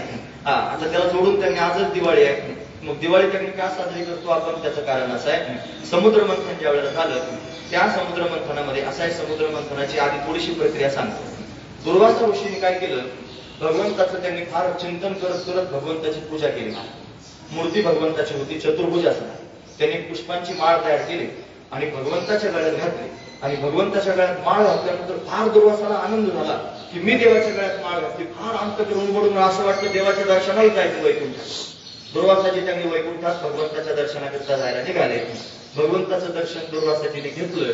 पण बारीक विशेष गोष्ट अशी आहे की भगवंताच्या गळ्यामध्ये तीच माळ दुर्वासाला पाहायला मिळाली. जी खाली त्यांनी मृत्यूलोकात देवाच्या गळ्यात घातली होती तीच माळ भगवंताच्या गळ्यामध्ये दुर्वासाला पाहायला मिळाली. फार आनंद वाटला की माझ्या पुष्पांच्या माळेचा भगवंताने स्वीकार केलेला आहे. मग काय करावं, नमस्कार करू लागले भगवंताच्या समोर. निसर्गातून अश्रू त्या धारावाहू लागले. आता कुठे धावे मन तुझे चरण देखले, या भाग गेला शिन गेला, अवघा झाला आनंद दुर्वासा मनात लागले. मग काय केलं, देवाने तीच माळ घेतली दुर्वासाच्या गळ्यात टाकली. देवानं प्रसाद दिलेला आहे निघायला जाण्याकरता. समोरून इंद्र आला होता, ऐरावता बसून. दुर्वासाने विचार केला, देवाच्या गळ्यातली माळ आहे, लक्ष्मी स्वरूप आहे, मी विरक्त असणारा साधू आहे, मला काय करायचं या पुष्पाच्या मालेतून लक्ष्मीचं? हे इंद्राचं काम आहे. म्हणून त्यांनी इंद्र नमस्कार करण्याकरता आला. म्हणून इंद्राच्या गळ्यात ती माळ इंद्र हत्तीवर जाऊन बसला ऐरावतावर. आता तो त्याने आता जसा सत्कार केल्यानंतर लोक सत्कार होईपर्यंत माळ गळ्यात ठेवतात, हार गळ्यात ठेवतात आणि थोड्या वेळानं काढून समोर ठेवतात. तशी इंद्राने ती माळ त्यांनी काढली, हत्तीच्या डोक्यावर ठेवली. आता हत्तीला त्यांनी असं वाटलं काय माझ्या डोक्यावर ठेवलं, म्हणून त्यांनी सोंड वर केली आणि काय पाहण्याकरता ती घेतली पुष्पांची माळ होती आणि ती पायाखाली हत्तीने तुडवली. तुम्ही ऐकतात ना सर्वजण, देवाच्या गळ्यातली माळ हत्तीच्या पायाखाली तुडवली गेली. हे ज्यावेळेस दुर्वासानं पाहिलं, दुर्वासा भयंकर क्रोधायमान होणारे ऋषी आहेत. राग आला, राग येऊन अशा पद्धतीने शाप दिला, फार संपत्तीचा मद तुला आला असेल त्याच्यामुळे उन्मत्त झाला, जा तुझी सगळी संपत्ती त्यांनी क्षण समुद्रात पडून जाईल. म्हणून सगळी संपत्ती पडली, श्री रहित सर्वजण झाले. देवदेवता त्यांनी महाराज लक्ष्मी रहित झाले, श्री रहित झाले. मग काय करा, मग परत त्याने चिंता पडली इंद्राला. मग इंद्राने त्यांनी भगवंताचं स्तवन केलं आणि मग अशा पद्धतीने त्याच्या गुरुने त्याला समजून सांगितलं की काहीतरी उपाय केला पाहिजे, देवाला जाऊन म्हणा. त्यावेळेला भगवंताचं नवीन रूप भगवंताने अवतार घेतला होता, अजित अवतार. अजित हे अजित अवतारामध्ये त्यांनी भगवंतांना सल्ला दिला की तुम्ही समुद्र मंथन करा. समुद्र मंथन करायचं, समुद्राचं मंथन करणं काय सोपी गोष्ट आहे का? कशाने समुद्र मंथन करायचं? म्हणजे मेरू पर्वताची रवी करा, वासुकी नावाचा सर्प आहे त्याची दोरी करा आणि मग समुद्र मंथन करा असं त्यांनी ठरलं. आणि मग त्यांनी मेरू पर्वत आणायचा, पण आणावा कसा, एवढा मोठा मेरू पर्वत कोणाला उचलेल. मग भगवंतानं स्वतःच गरुडावर जाऊन अशा पद्धतीने तो मेरू पर्वत आणला, तो त्या क्षीरसमुद्रामध्ये अशा पद्धतीने सोडला. आणि मग आता त्यांनी मंथनाची प्रक्रिया सुरू करायची. मग तो वासुकी सर्प आहे त्याला त्यांनी आमिष दिलं की तुला त्यांनी भाग देऊ आम्ही, तुला त्यांनी चांगल्यापैकी फल प्राप्त करून देऊ, तू चल मंथन करण्याकरता. मग तो वासुकी सर्प आला आणि आल्यानंतर त्याची केली दोरी. पण आता ती चोरी झाल्यानंतर त्यांनी सगळेजण धावायला लागले त्याच्या तोंडाकडे. म्हणजे तोंडाकडून त्यांनी कुणी व्हायचं, आता तोंडाकडून कुणी व्हायचं, शेपटीकडून कुणी व्हायचं, त्याचं भांडण सुरू झालं. देव दैत्य एकत्र झाले. देवतांचा राजा होता बळी, त्या दैत्यांचा राजा होता बळी आणि देवतांचा राजा इंद्र. मग दोघे त्यांनी समोर आले. मग त्यांनी भगवंतानंच कानात सांगितलं त्याच्या तोंडाकडून होऊ नका त्या सापाच्या, ते त्यांनी विष टाकतंय आणि विष त्यांनी पडल्यानंतर त्यांनी ते विष जाळून टाकू शकतं, म्हणून ते त्या बाजूने होऊ नका, शेपटीकडून व्हा. सगळे देव शेपटीकडून झाले आणि तोंडाकडून सगळे त्यांनी दैत्य झाले. दैत्य आधी गोरे पान होते चांगले, पण त्या विषाने त्यांनी त्यांची अशी अवस्था झाली. हा माझा विचार आहे. असं मग मंथन सुरू झालं, पण मेरू पर्वत खचू लागला. मग काय करावं, भगवंताने अवतार धारण केला, कूर्म अवतार. मग पाठीवर अशा पद्धतीने मेरू धारण केला.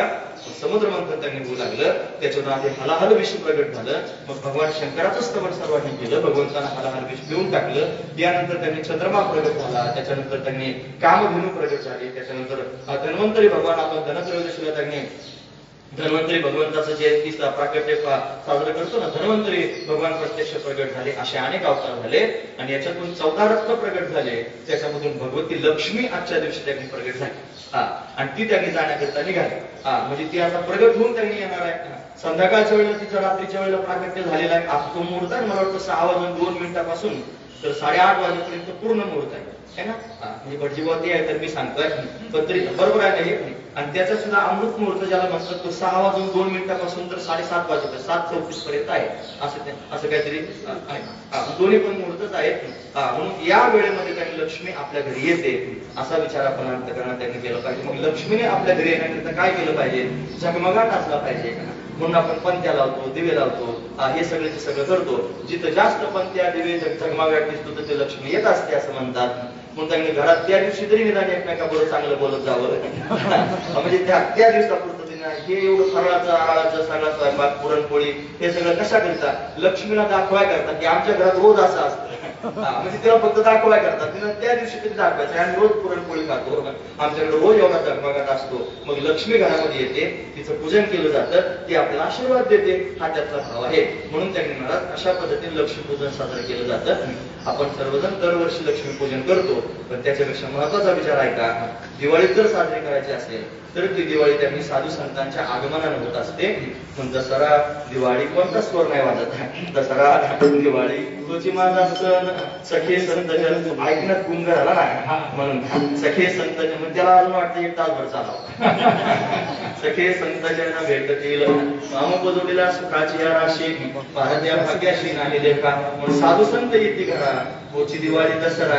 पण आपल्या जीवनात जर दिवाळी यावी असं वाटत असलं तर संतांची शरणागती करावी, संतांचं त्यांनी पूजन करावं. संत आपल्या जीवनामध्ये खऱ्या अर्थाने दिवाळी आणतील आणि त्यांच्या कृपेने त्यांनी आपलं जीवन मंगलमय आनंदमय अशा पद्धतीने होईल. कोणते कोणते संत अशी दिवाळी आणू शकतात तुम्हाला माहिती आहे का, सांगू का?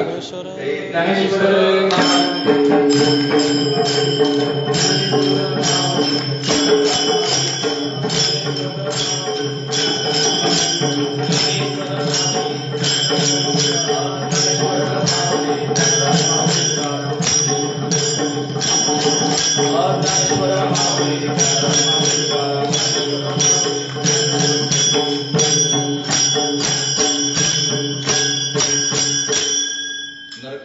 पण झाली आणि दिवाळीचं पण थोडं वर्णन झालं. लक्ष्मी त्यांनी आगमन करते हे आपण संक्षिप्त रूपाने श्रवण केलं. अभंग फार सुंदर अशा पद्धतीने महाराजांनी निवडला होता. काकडा चालू आहे, काकड्यातल्याच मालिकेतला अशा पद्धतीचा अभंग आहे. म्हणून त्यांनी भगवंताच्या दर्शनाची लालसा अंतकरणात निर्माण व्हावी, मनाला भगवंताच्या भक्तीचा छंद लागावा असाच त्यातला भाव होता.